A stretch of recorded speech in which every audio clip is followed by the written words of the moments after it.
हीयते ही मतिस्तात हीनैः सह समागमात् समैश्च समतामेति विशिष्टैश्च विशिष्टताम।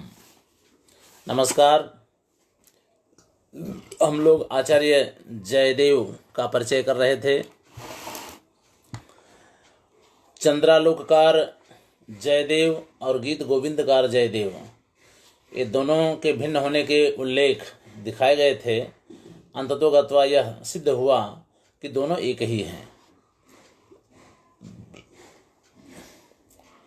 भले ही कुछ समय तक उड़ीसा में रह करके बाद में वो बंगाल चले गए हों, ये हो सकता है। एक और पक्ष जयदेव के बारे में आता है कि वो बिहार के भी थे और उनका अपर नाम था पक्षधर मिश्र। ठीक है, तो इस पर एक विचार कर लें। चंद्रदत्त के भक्तमाल के अनुसार उत्कल प्रदेश में जयदेव उत्कलवासी के रूप में प्रसिद्ध हैं। इसी प्रकार मिथिला में वे एक मौलिक विद्वान के रूप में प्रसिद्ध हैं। मैथिल प्रसिद्धि के अनुसार जयदेव पक्षधर मिश्र का दूसरा नाम है। पक्षधर मिश्र मैथिल और नव्य न्याय के प्रमुख आचार्य हैं। उनका जन्मकाल 1275 ईस्वी सन है। इन्हीं का दूसरा नाम जयदेव मिश्र है। अलंकार शास्त्र पर इन्होंने चंद्रालोक ग्रंथ लिखा है।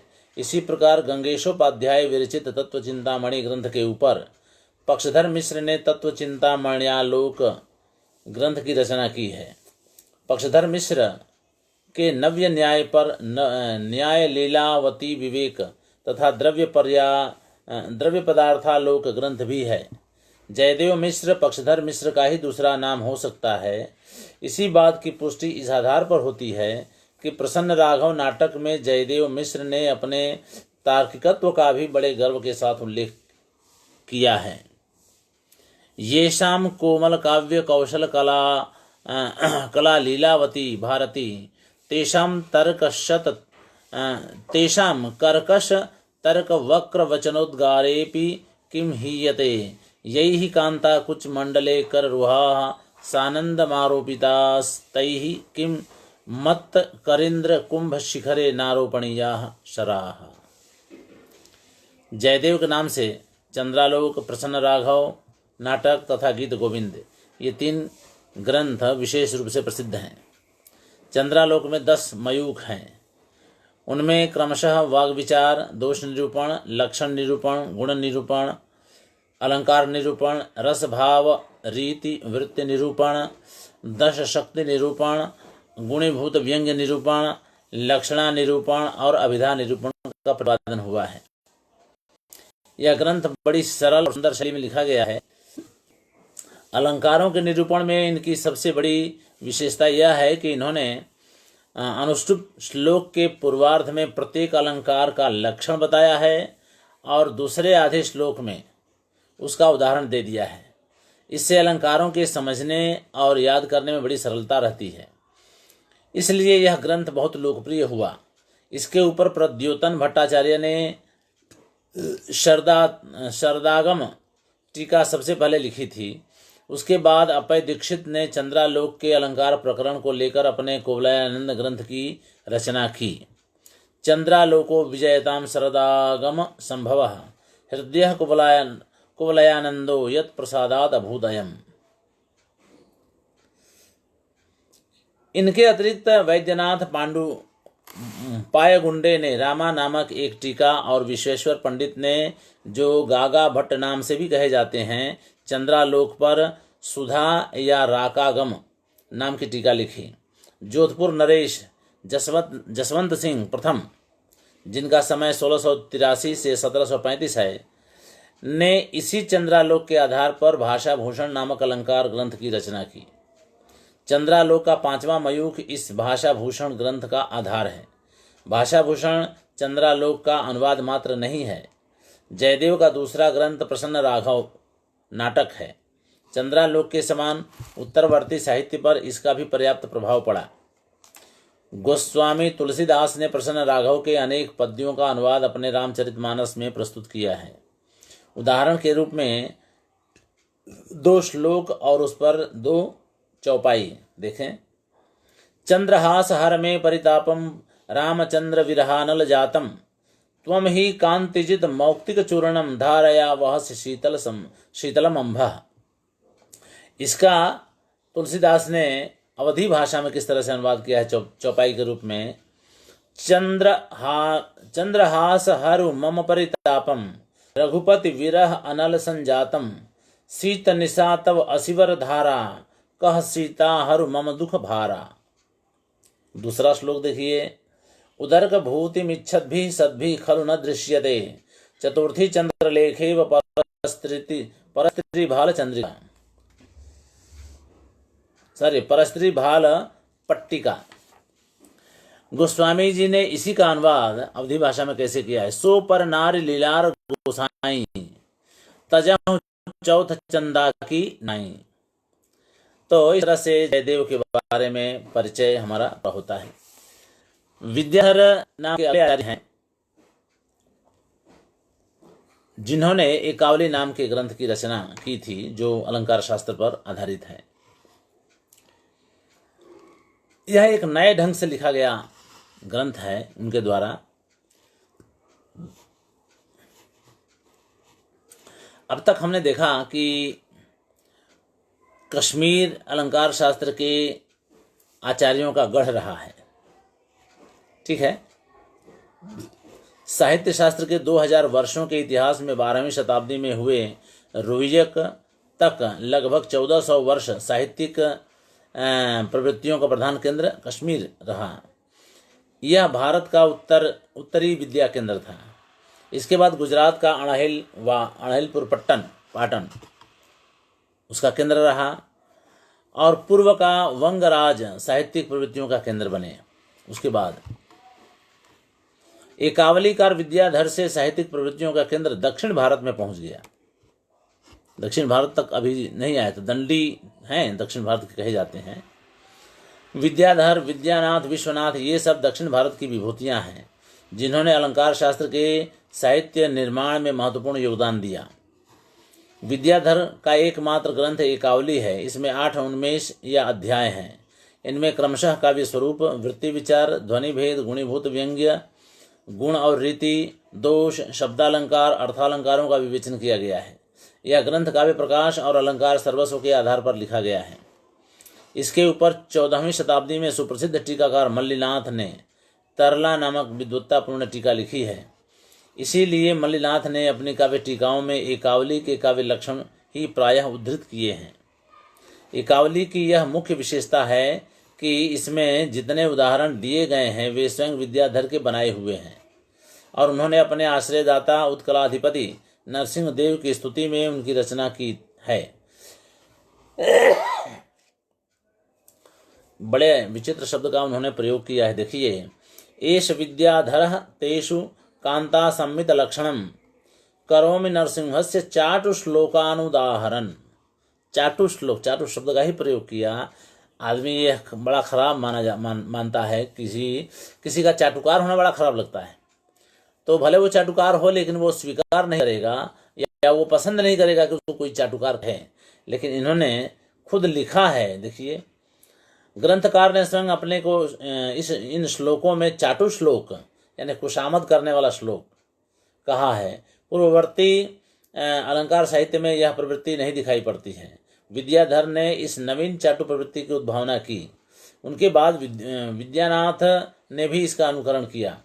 विद्याधर ने जिस उत्कलाधिपति के चाटु श्लोकों को उदाहरण रूप में प्रस्तुत कर एकावली की रचना की है वे उड़ीसा के राजा नरसिंह द्वितीय माने जाते हैं। उनका समय 1280 से 1314 ईस्वी सन है।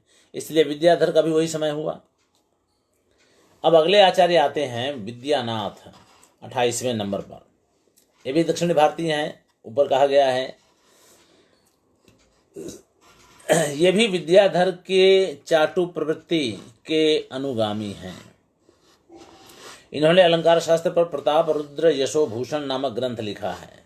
अन्य ग्रंथों के समान इसमें भी कारिका, वृत्ति तथा उदाहरण 3 भाग हैं। इसके सारे उदाहरण आंध्र प्रदेश के काकतीय वंश राजा प्रताप रुद्र की स्तुति में स्वयं विद्यानाथ ने बनाए हैं।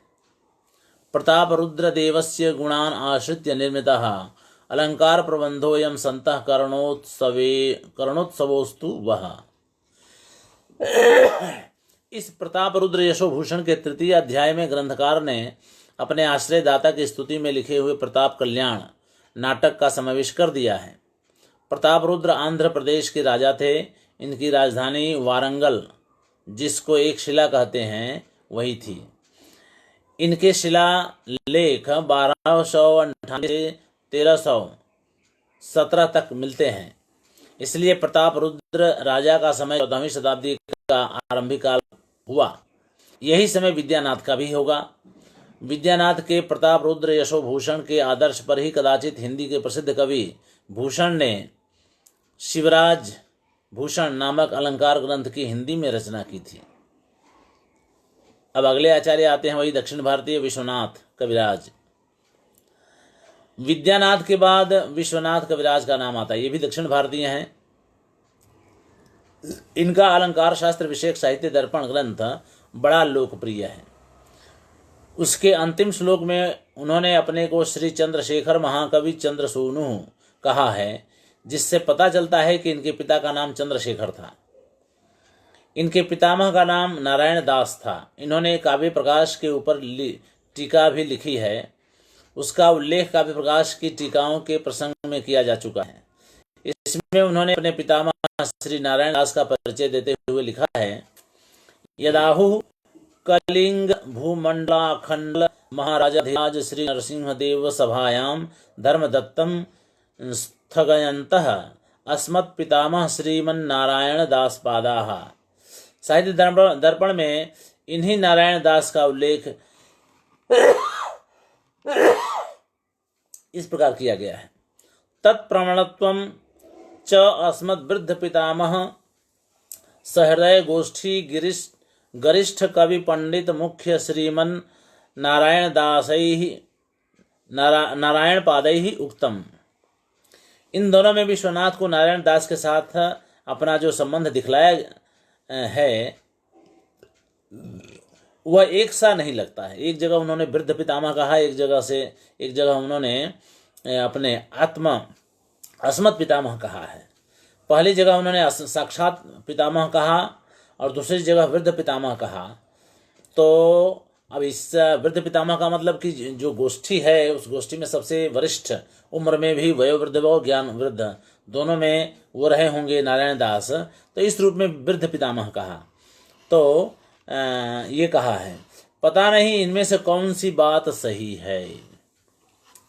यानी वो सीनियरिटी को लेकर के वृद्ध पितामह कह रहे हैं या उनके सगे दादा थे, इस रूप में कह रहे हैं, ये कहना कठिन है। पर इस विवरण से यह निकलता है कि यह कलिंग के रहने वाले थे। साहित्य दर्पण के प्रथम परिच्छेद के अंत की पुष्पिका के अनुसार उन्होंने अपने को संधि विग्रहिक और अष्टादश भाषा वार विलासिनी भुजंग कहा, यानी 18 भाषाओं के जानकार थे वो। इसका अभिप्राय यह है कि वे 18 भाषाओं के ज्ञाता थे और किसी राज्य के संधि विग्रहिक अर्थात विदेश मंत्री थे, किंतु उस राज्य का कोई उल्लेख नहीं मिलता है। साहित्य दर्पण के चतुर्थ परिच्छेद में अल्लावली नृपतौ न संधिर न च विग्रह, इन शब्दों में दिल्ली के सुल्तान अलाउद्दीन खिलजी का उल्लेख पाया जाता है। अलाउद्दीन खिलजी का शासनकाल 1296 से 1316 ईस्वी तक रहा है।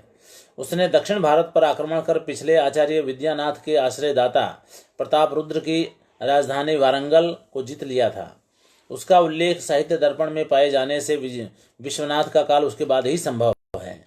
इधर साहित्य दर्पण की एक हस्तलिपि प्राप्त हुई है। उसका लेखन काल 1384 ईस्वी सन है। इसलिए विश्वनाथ का काल 14वीं शताब्दी में स्थिर होता है। विश्वनाथ का सबसे मुख्य और प्रसिद्ध ग्रंथ साहित्य दर्पण है। काव्य प्रकाश के समान इसमें भी 10 परिच्छेद हैं और इन परिच्छेदों में प्रायः उसी क्रम से विषय का विवेचन किया गया है, किंतु इसकी विशेषता यह है कि इसके 6ठे परिच्छेद में, जो इसका सबसे बड़ा परिच्छेद है, नाट्यशास्त्र संबंधी संपूर्ण विषय का समावेश कर दिया गया है, जिससे काव्य तथा नाट्य संबंधी संपूर्ण विषयों का ज्ञान एक ही ग्रंथ द्वारा प्राप्त हो जाने से इस ग्रंथ की उपयोगिता बढ़ जाती है। काव्य प्रकाश में नाटक संबंधी अंश नहीं है। प्रथम परिच्छेद में काव्य के प्रयोजन लक्षण आदि प्रस्तुत करते हुए विश्वनाथ ने मम्मट के तददोषौ शब्दार्थौ संगणावलंकृति पुनः क्वापि इस परिभाषा की छीछा लेदर कर दी। बहुत विरोध, बहुत खंडन किया उसका उन्होंने। और उन्होंने खुद एक परिभाषा बताई काव्य की, वाक्यम रसात्मकम काव्यम। ये उन्होंने बताया कि भाई वाक्य उसको कहते हैं जो रसात्मक हो। तो इस तरह से द्वितीय परिच्छेद में वाक्य और पद का लक्षण करने के बाद अभिधा लक्षणा व्यंजनादि शब्द शक्तियों का विस्तार के साथ विवेचन किया है। तृतीय उल्लास में रस निष्पत्ति का सुंदर विवेचन किया है। रस निरूपण के साथ साथ इसमें नायक नायिका भेद का प्रतिपादन किया गया है। यह विषय भी काव्य प्रकाश में नहीं आया है। चतुर्थ परिच्छेद में काव्य के ध्वनि काव्य गुणीभूत व्यंग्य काव्य के भेदों का विवेचन किया गया है। पंचम परिच्छेद में ध्वनि सिद्धांत के विरोधी समस्त पदों का खंडन करके ध्वनि सिद्धांत का समर्थन बड़ी प्रौढ़ता के साथ किया है। इसीलिए ग्रंथकार परिच्छेद के अंत की पुष्पिकाओं में अपने को ध्वनि प्रस्थापन परमाचार्य लिखते हैं। छठे परिच्छेद में नाट्य शास्त्र संबंधी विषयों का प्रतिपादन है। उसके बाद 7 से 10 4 परिच्छेदों में क्रमशः दोष, गुण, रीति तथा अलंकारों का प्रतिपादन किया गया है। इस प्रकार यह ग्रंथ सर्वांग पूर्ण बन गया है। ग्रंथ की लेखन शैली बड़ी सरल और सुबोध है। काव्य प्रकाश की सी जटिलता इसमें नहीं है। साहित्य दर्पण के लिखने के बाद विश्वनाथ ने काव्य प्रकाश के ऊपर काव्य प्रकाश दर्पण नामक टीका लिखी। इनके अतिरिक्त अनेक काव्यों की भी रचना की है, जिनमें राघव विलास संस्कृत का महाकाव्य है, कुबलयाश्वचरित प्राकृत भाषा में निबद्ध है, प्रभावती परिणय नाटिका, चंद्रकला नाटिका, नरसिंह विजय काव्य, प्रशस्ति रत्नावली। इन 6 काव्य तथा नाटकों का उल्लेख इन्होंने स्वयं साहित्य दर्पण तथा काव्य प्रकाश की टीका में किया है।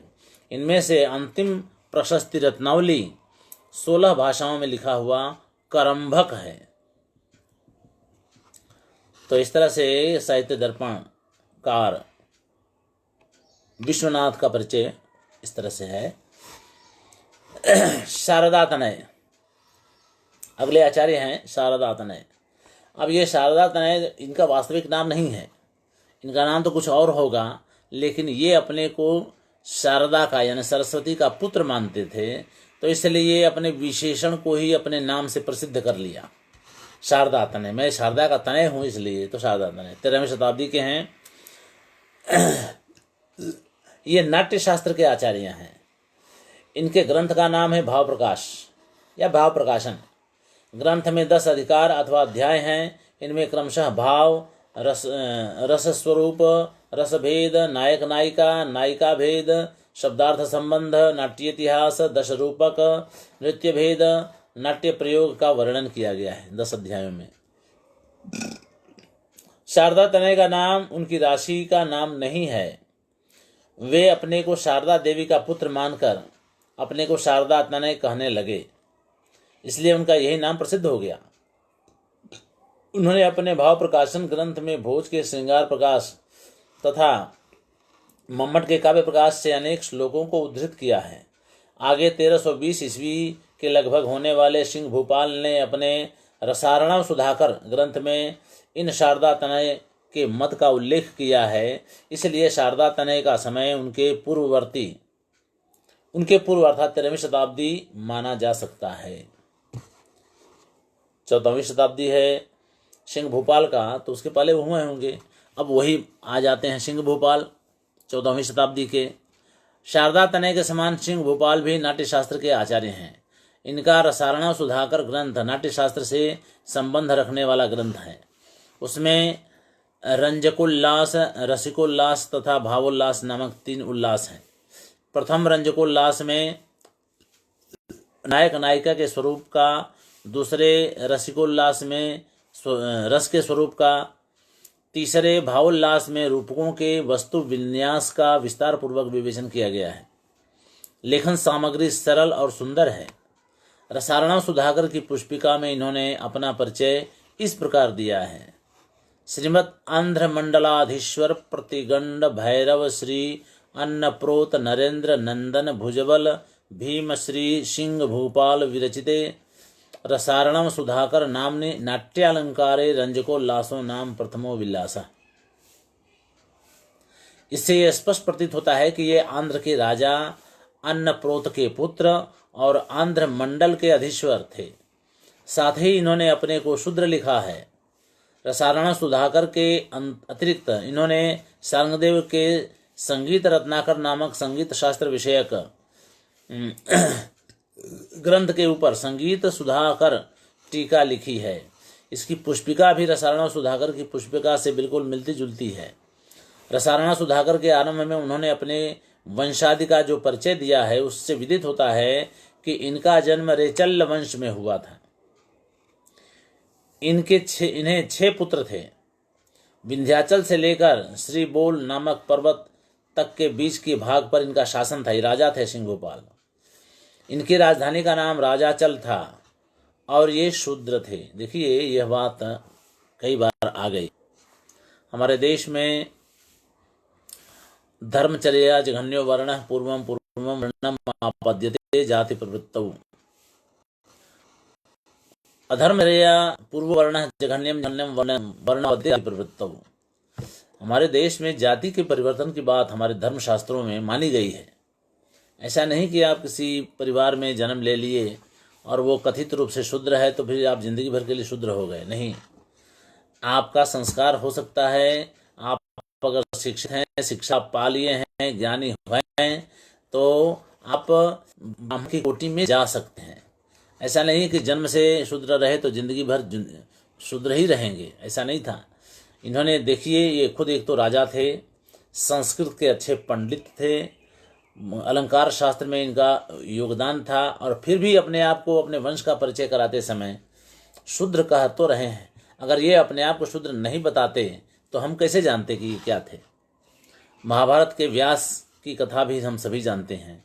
कहना यह है कि हमारे देश में वर्ण व्यवस्था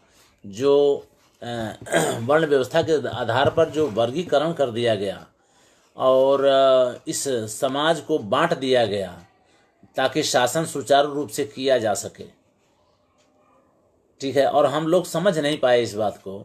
नहीं तो जातिगत द्वेष भाव और उसके आधार पर अलग समझने की, अलग रहने की भावना इतनी प्रगाढ़ नहीं हो पाती।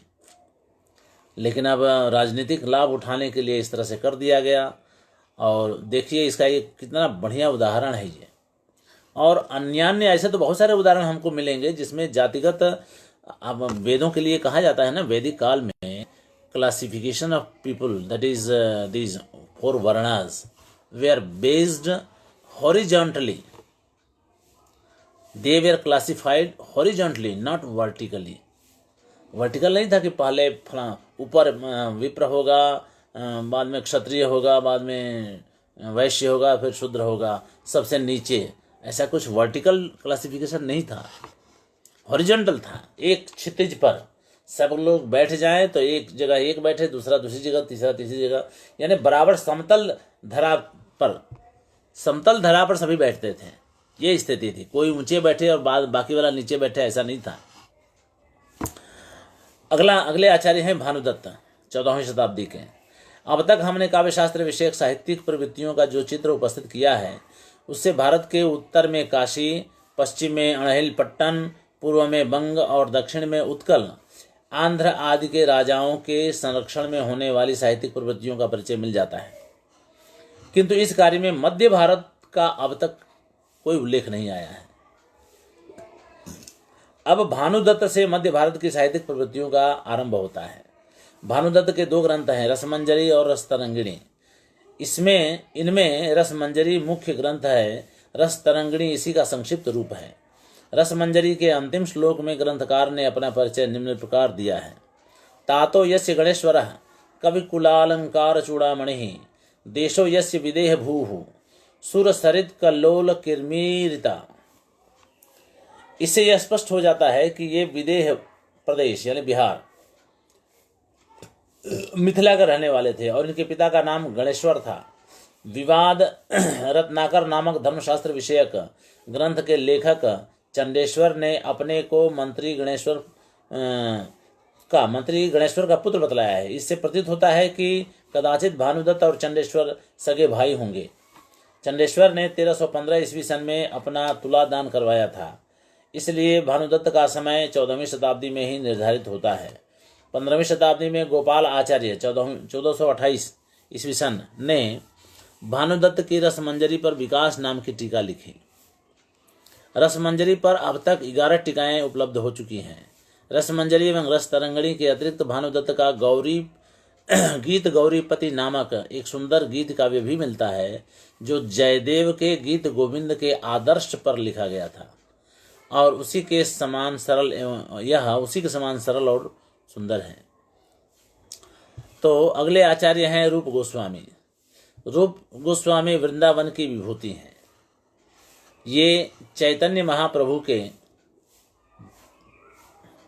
शिष्य प्रसिद्ध वैष्णव आचार्य हैं। इन्होंने वैष्णव दृष्टिकोण से अत्यंत महत्वपूर्ण एवं विशाल साहित्य की रचना की है।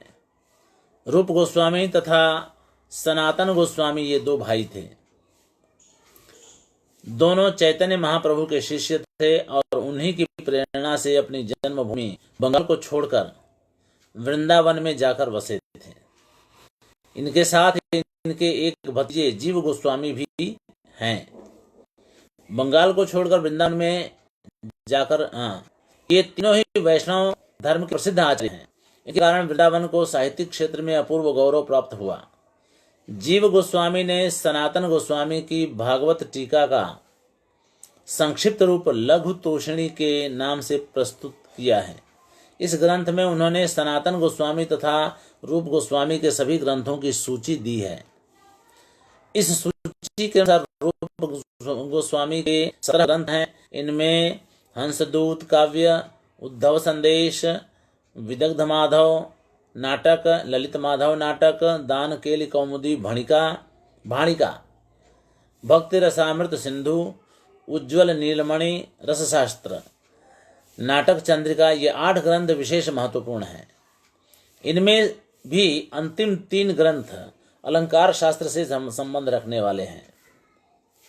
ठीक है, कौन कौन?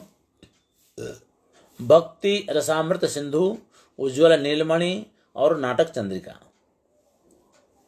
इन्हीं ग्रंथों के कारण अलंकार शास्त्र के इतिहास में इनको महत्वपूर्ण स्थान प्राप्त हुआ। इनमें से विदग्ध माधव का रचना काल 1533 ईस्वी है तथा उत्कलिका वल्लरी, जिसका उल्लेख ऊपर नहीं आया है, उसका रचना काल 1550 दिया गया है। इससे इनके काल निर्धारण में सहायता मिलती है। चैतन्य महाप्रभु का समय 15वीं शताब्दी का अंतिम भाग है। रूप गोस्वामी उनके शिष्य हैं और 1550 में उन्होंने उत्कलिका वल्लरी की रचना की है। इसलिए उनका समय हमने 15वीं-16वीं शताब्दी निश्चित किया है। मूलतः ये बंगाल के थे, बाद में आकर वृंदावन में बस गए थे। रूप गोस्वामी के साहित्य शास्त्र से संबंध रखने वाले 3 ग्रंथों में से भक्ति रसामृत सिंधु तथा उज्ज्वल नीलमणि, ये दोनों ग्रंथ रस विषय पर हैं। भक्ति रसामृत सिंधु में पूर्व, पश्चिम, उत्तर तथा दक्षिण विभाग नाम से 4 विभाग हैं। प्रत्येक विभाग अनेक लहरियों में विभक्त हैं। इसमें भक्ति रस को सर्वोत्तम रस सिद्ध करने का यत्न किया गया है। पूर्व विभाग में भक्ति रस का सामान्य स्वरूप, लक्षण आदि दिए गए हैं। दक्षिण विभाग में उसके विभाव, अनुभाव, सात्विक भाव, व्यभिचारी भाव तथा स्थायी भावों का वर्णन किया गया है। पश्चिम भाग में शांत भक्ति रस, प्रीत भक्ति रस, प्रेयो भक्ति रस, वत्सल भक्ति रस तथा मधुर भक्ति रस आदि भक्ति रस के विशेष भेदों का निरूपण किया गया है। उत्तर विभाग में हास्य, अद्भुत, वीर, करुण, रौद्र, विभत्स और भयानक रसों का वर्णन और रसों के विरोध का दिग्दर्शन किया गया है। इस ग्रंथ की रचना 1541 ईस्वी सन में हुई थी। उज्ज्वल नीलमणि इसका पूरक ग्रंथ है। उसमें मधुर श्रृंगार का विवेचन है। रूप गोस्वामी का साहित्य शास्त्र विषयक तीसरा ग्रंथ नाटक चंद्रिका है। इसकी रचना उन्होंने भरत नाट्य शास्त्र तथा सिंह भूपाल के रसार्णव सुधाकर के आधार पर की है। इसमें विश्वनाथ के साहित्य दर्पण में किए हुए नाट्य निरूपण को भरत मुनि के विपरीत बतलाया है। रूप गोस्वामी के भतीजे जीव गोस्वामी ने उनके भक्ति रसामृत सिंधु पर, दुर्गम संगमिनी तथा उज्ज्वल नीणमणि पर लोचन रोचने टीकाएं लिखी हैं। रूप गोस्वामी तथा सनातन गोस्वामी के समान जीव गोस्वामी भी बड़े उच्च कोटि के विद्वान थे। ये तीनों आचार्य वृंदावन के गौरवभूत हैं। तो अभी तक हमने देखा 41 आचार्य हैं, कुल मिलाकर के 33 आचार्यों का परिचय हमने कर लिया। अगले आचार्य हैं केशव मिश्र 34वें।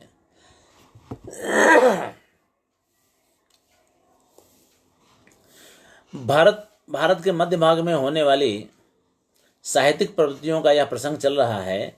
इसमें हम वृंदावन आ गए हैं। अब थोड़ा सा और आगे बढ़ें तो हम भारत की राजधानी दिल्ली के पास पहुंच जाते हैं। यह केशव मिश्र का स्थान है। केशव मिश्र ने काव्य प्रकाश पर अलंकार शेखर नामक एक महत्वपूर्ण ग्रंथ की रचना की है। इस ग्रंथ में उन्होंने लिखा है कि इस ग्रंथ की रचना धर्मचंद्र के पुत्र राजा माणिक्य चंद्र के आग्रह पर की गई है। कनिंघम ने धर्मचंद्र के पुत्र माणिक्य चंद्र राजा का उल्लेख कांगड़ा के राजा के रूप में किया है। उनके अनुसार माणिक्य चंद्र 1563 ईस्वी में कांगड़ा की गद्दी पर बैठे और उन्होंने 10 वर्ष तक राज्य किया। इससे केशव मिश्र का काल 16वीं शताब्दी का उत्तरार्ध भाग निश्चित होता है। अन्य अलंकार ग्रंथों के समान केशव मिश्र ने भी अपने अलंकार शेखर ग्रंथ की रचना कारिका रूप में की है और उस पर स्वयं की वृत्ति भी लिखी है। इसमें 8 अध्याय या 8 रत्न हैं। इनमें काव्य का लक्षण,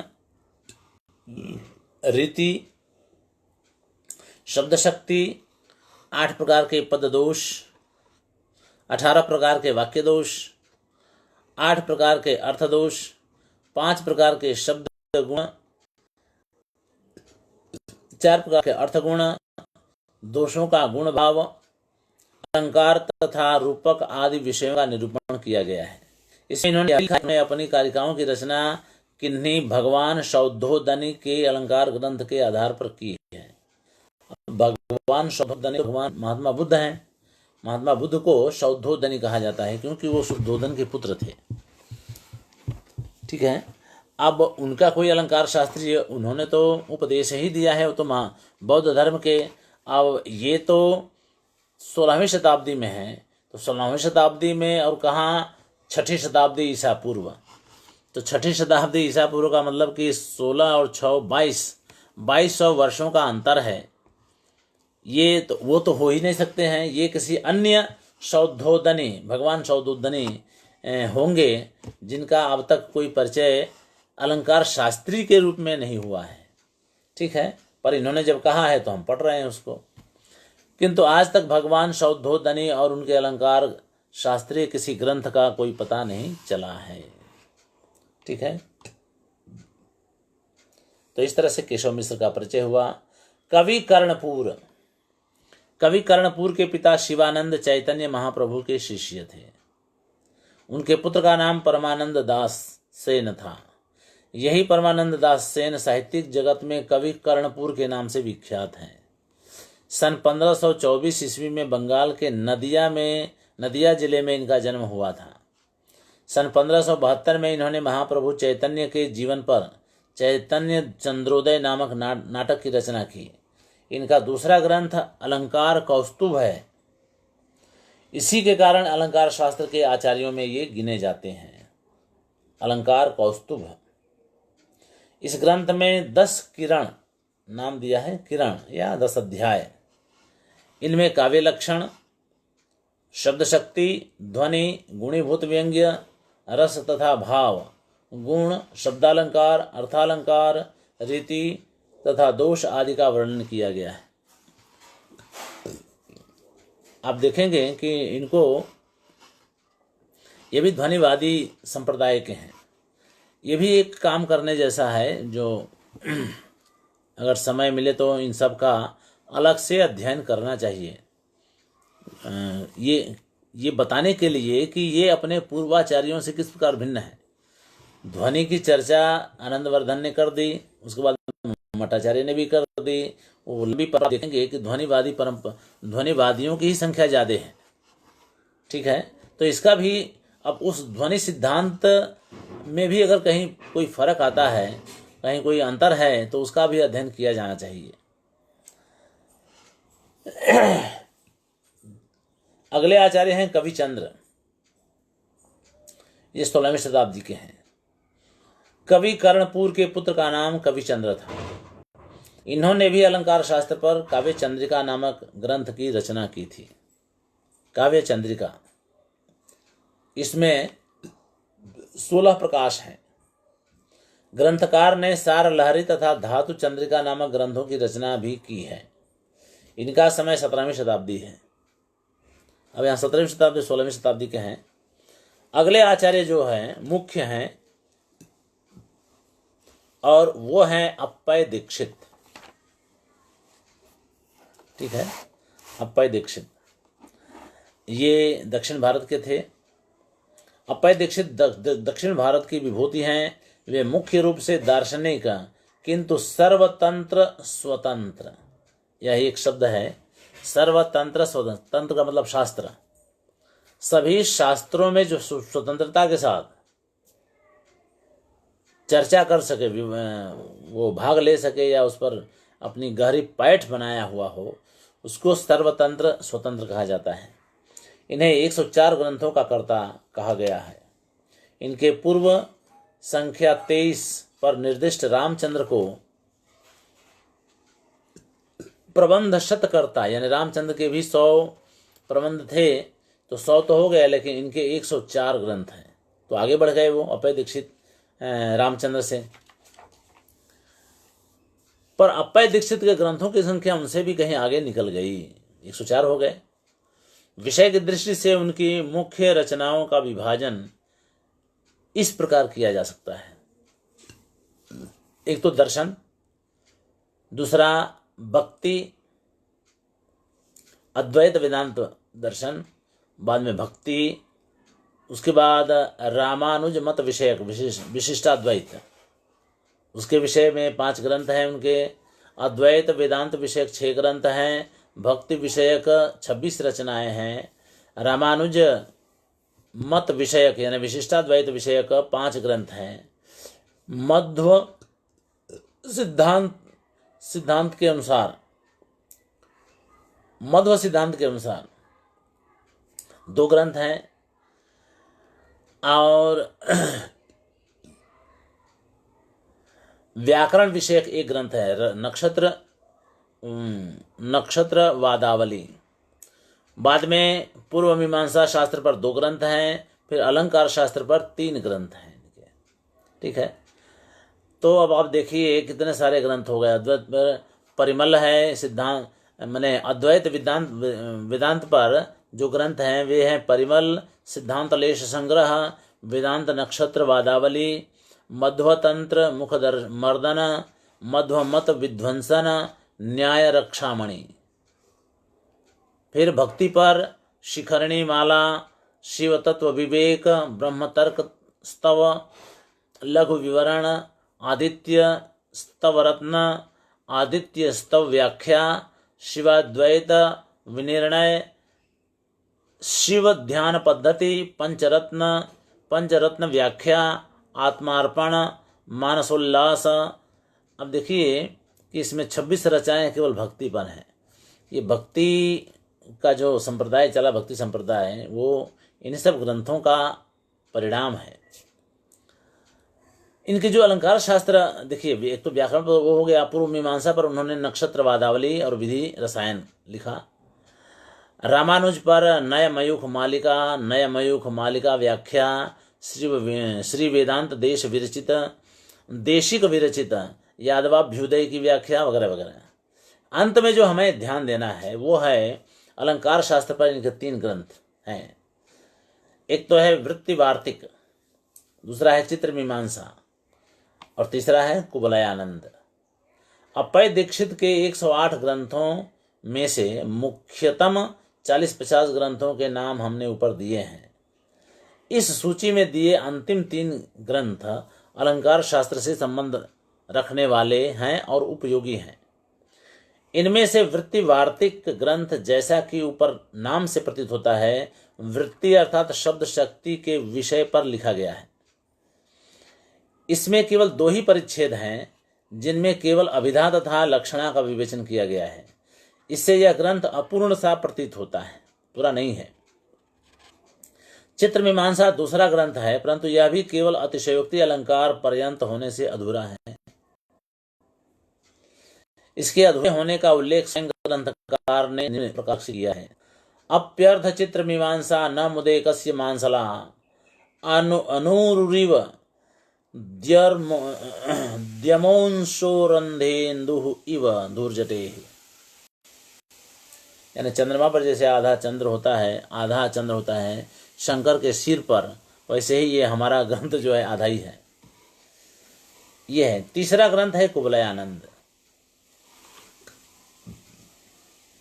ठीक है। यह अप्पय दीक्षित का अलंकार शास्त्र विषयक मुख्य ग्रंथ है। इसकी रचना जयदेव के चंद्रालोक के आधार पर हुई है। चंद्रालोक में अलंकारों के लक्षण दिए गए हैं, उनको अप्पय दीक्षित ने ज्यों का त्यों ले लिया है, किंतु उदाहरण अन्य काव्यों से भी प्रचुर मात्रा में उपस्थित किया है। अंत में केवल 24 अलंकार दिए हैं, जो जयदेव के चंद्रालोक में नहीं पाए जाते हैं। इन 24 अलंकारों के लक्षण भी उन्होंने जयदेव की शैली में ही बनाए हैं, अर्थात आधे श्लोक में लक्षण और आधे श्लोक में उदाहरण। अमुम कुवलयानंदम अकरोत् अप्पय दीक्षितः नियोगात वेंकटपतेर निरुपधि कृपानिधेः। इस श्लोक से विदित होता है कि अप्पय दीक्षित ने वेंकटपति के अनुरोध से कुवलयानंद की रचना की थी। वेंकट नाम के 2 राजा दक्षिण भारत में मिलते हैं।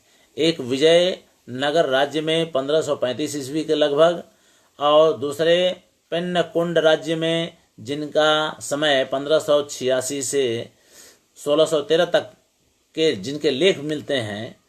कोई प्रथम वेंकटपति को और कोई द्वितीय वेंकटपति को अप्पय दीक्षित का आश्रयदाता मानता है। दोनों अवस्थाओं में उनका समय 16वीं शताब्दी जान पड़ता है।